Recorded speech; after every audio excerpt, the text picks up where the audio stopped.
భారతదేశాన్ని అస్థిరపరిచేందుకు Joe Biden హయాంలో America కుట్ర పన్నిందా? ఇందుకోసం యుఎస్ ఎయిడ్ నిధులను దుర్వినియోగం చేశారా? అవునని అంటున్నారు ప్రస్తుత అధ్యక్షుడు డొనాల్డ్ ట్రంప్. భారత్ సహా అనేక దేశాల్లో ప్రభుత్వాలను మార్చేందుకు ఈ నిధులను వినియోగించారని బయటపెట్టారు. లబ్ధిదారులో జార్జ్ సోరెస్ కూడా ఉన్నారన్నారు. ఈ కథనాలు బయటకు వచ్చాయి. ప్రస్తుతం యుఎస్ ఎయిడ్ నిధులను నిలిపివేసిన ట్రంప్ ఈ మొత్తం వ్యవహారంపై విచారణకు ఆదేశించారు. ఆయన మోదీ అమెరికా పర్యటన నేపథ్యంలో ఈ అంశం మరింత ఆసక్తి కలిగిస్తుంది. డొనాల్డ్ ట్రంప్ అమెరికా అధ్యక్షునిగా బాధ్యతలు చేపట్టిన తర్వాత చేపట్టిన చర్యల్లో అమెరికా అంతర్జాతీయ అభివృద్ధి సంస్థ యుఎస్ ఎయిడ్ ని మూసేయటం కూడా ఉంది. ఈ సంస్థను తీవ్రవాద ఉన్మాదులు నడుపుతున్నారని, వాళ్లందరినీ వెళ్లగొట్టేస్తారని తెలిపారు. మరోవైపు యుఎస్ ఎయిడ్ నేరగాళ్ల సంస్థ అని డోజ్ విభాగ సారథి ఎలాన్ మస్క్ ట్వీట్ చేయటం కూడా కలకలం రేపింది. పేద దేశాలు, అభివృద్ధి చెందుతున్న దేశాలతో పాటు మిత్ర దేశాలకు వివిధ రూపాల్లో సహాయం అందించడం కోసం ఉద్దేశించిన యుఎస్ఎయిడ్ నిధులను మాజీ అధ్యక్షుడు జో బైడెన్ దుర్వినియోగం చేశారని ట్రంప్ ఓ ట్వీట్ ద్వారా ఆరోపించారు. భారత్తో పాటు Sri Lanka, Bangladesh, Ukraine, Syria, Iran, Pakistan, India, UK సహా అనేక దేశాల్లో ప్రభుత్వాలను మార్చేందుకు ఈ నిధులను వినియోగించారని ఆయన తెలిపారు. దీనిపై తాను దర్యాప్తు జరుపుతామని స్పష్టం చేశారు ట్రంప్. విదేశాల్లో అస్థిరత సృష్టించేలా నిధుల ఉపయోగంపై నియంత్రణ విధించారని తెలిపారు. ట్రంప్ వ్యాఖ్యలు తీవ్ర ప్రకంపనలను సృష్టించాయి. భారతదేశాన్ని అస్థిరపరచటమే విధానంగా పెట్టుకున్న మన పొరుగు దేశం పాకిస్తాన్ ఇందుకోసం అనేక మార్గాలను ఎంచుకుంది.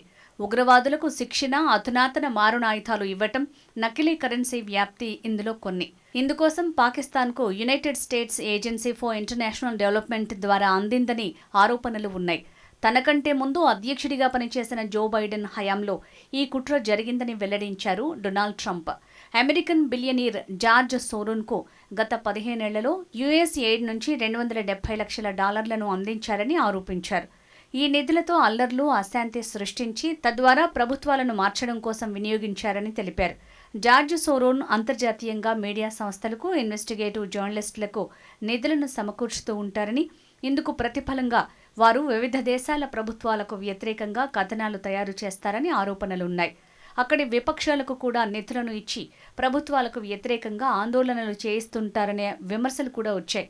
ఈ నిధులతో స్వదేశంలో రిపబ్లికన్ పార్టీకి వ్యతిరేకంగా కథనాలు తయారు చేయడం కోసం కూడా వినియోగించినట్టు ఆరోపణలు వచ్చాయి. ఈ వ్యవహారాలన్నింటిపై ఇప్పుడు దృష్టి సారించారు ట్రంప్. వివిధ దేశాల అంతర్గత వ్యవహారాల్లో జోక్యం చేసుకోవడం సహా అనేక రకాల కుట్రలు అమెరికాకు కొత్తేమీ కాదు. వాటిని దెబ్బతీసేందుకు అనేక రకాల కుట్రలకు, పన్నాగాలకు తెగబడుతుంది. ఈ క్రమంలో ఆ దేశంలోని రాజకీయ పార్టీలను కూడా పావులుగా మార్చుకుంటుంది. యుఎస్ ఎయిడ్ ద్వారా లబ్ధి పొందిన సంస్థలో organised crime and corruption reporting project OCCRP కూడా ఉంది. ఈ సంస్థకు అమెరికా ప్రభుత్వంతో పాటు వివిధ అంతర్జాతీయ ఎన్జీఓలు నిధులు సమకూర్చుతున్నాయి. ప్రపంచవ్యాప్తంగా వ్యవస్థీకృత నేరాలను వెలికితీయటమే లక్ష్యంగా ఈ సంస్థ ఏర్పాటైంది. OCCRP 50కి పైగా స్వతంత్ర సంస్థలు, ఎన్జీఓలతో కలిసి పనిచేస్తోంది. Swedish telecom bribery, Panama papers వంటి ఆర్థిక నేరాలు, వివిధ దేశాధ్యక్షుల వ్యవస్థీకృత నేర సామ్రాజ్యాలపై అనేక రిపోర్టులను విడుదల చేసింది. అయితే ఇందులో అమెరికా గురించి ఒక్క నివేదిక కూడా లేదు. ఎందుకంటే నిధులను సమకూర్చేదే అమెరికా కాబట్టి.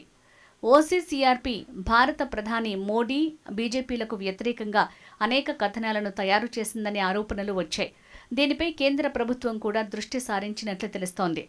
గత కొన్నేళ్లుగా మన దేశంలో పార్లమెంటు సమావేశాలకు కొద్ది రోజులకు ముందు దేశంలోని కార్పొరేట్ శక్తులే లక్ష్యంగా అంతర్జాతీయ స్థాయిలో దుష్ప్రచారం సాగుతోంది. విపక్షాలు వీటిని ఆయుధాలుగా మార్చుకుని అధికార పక్షాన్ని ఇరకాటంలో పెట్టేందుకు కార్యక్రమాలకు అడ్డుపడుతున్నాయనే ఆరోపణలు ఉన్నాయి. గత పార్లమెంట్ సమావేశాల్లో ఇలాంటి తతంగమే జరగడంతో బీజేపీ విపక్ష నేత రాహుల్ గాంధీపై ఎదురుదాడికి దిగింది. Rahul organised crime and corruption reporting project OCCRPతో కలిసి పనిచేస్తున్నారని బీజేపీ నేత సంబిత్ పాత్ర ఆరోపించారు. భారతదేశాన్ని అస్థిరపరిచే కుట్రలో భాగంగా పనిగట్టుకుని వ్యతిరేక కథనాలను ప్రచారం చేసే అమెరికన్ ఏజెన్సీలతో రాహుల్ ప్రమాదకర బంధాన్ని కలిగి ఉన్నారని విమర్శించారు. సరిగ్గా పార్లమెంట్ సమావేశాలకు కొద్ది రోజుల ముందే ఇలాంటి కుట్ర కథనాలు వెలువడుతున్నాయని బీజేపీ ఎంపీ డాక్టర్ లక్ష్మణ్ ఆరోపించారు. మరోవైపు ఇండియా కూటమిలోని తృణమూల్ కాంగ్రెస్, సమాజ్వాదీ పార్టీ వంటి మిత్రపక్షాలు కూడా కాంగ్రెస్ పార్టీ తీరుపై అసహనం వ్యక్తం చేశాయి. అమెరికా ప్రభుత్వం నిర్వహించే అతిపెద్ద సహాయ సంస్థ యుఎస్ ఎయిడ్. 13,000 మంది సిబ్బంది ఇందులో పనిచేస్తున్నారు. 160కి పైగా దేశాల్లో ఏడాదికి 3,83,160 కోట్లు అమెరికా ఖర్చు చేస్తోంది.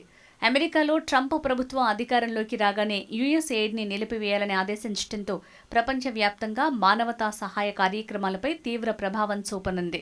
యుఎస్ ఎయిడ్ ద్వారా అత్యధిక నిధులు పొందిన దేశాల్లో ఉక్రెయిన్, ఇథియోపియా, దక్షిణ సూడాన్, సిరియా ఉన్నాయి. మానవతా సాయం ముసుగులో నిధుల దుర్వినియోగం జరుగుతోందని ఆయన ఆరోపణ. ఈ మొత్తం వ్యవహారంలో జో బైడెన్ పాత్రపై ట్రంప్ చేసిన ఆరోపణలు షాకింగ్కి గురిచేస్తున్నాయి. ఇందులో భారత్కు వ్యతిరేకంగా బైడెన్ కుట్ర పన్నారనే ఆరోపణ మన దేశంలో ప్రకంపనలు సృష్టిస్తోంది. ప్రధాని మోడీ అమెరికా పర్యటన నేపథ్యంలో ఈ వ్యవహారం మరింత ఆసక్తికరంగా మారిపోయింది.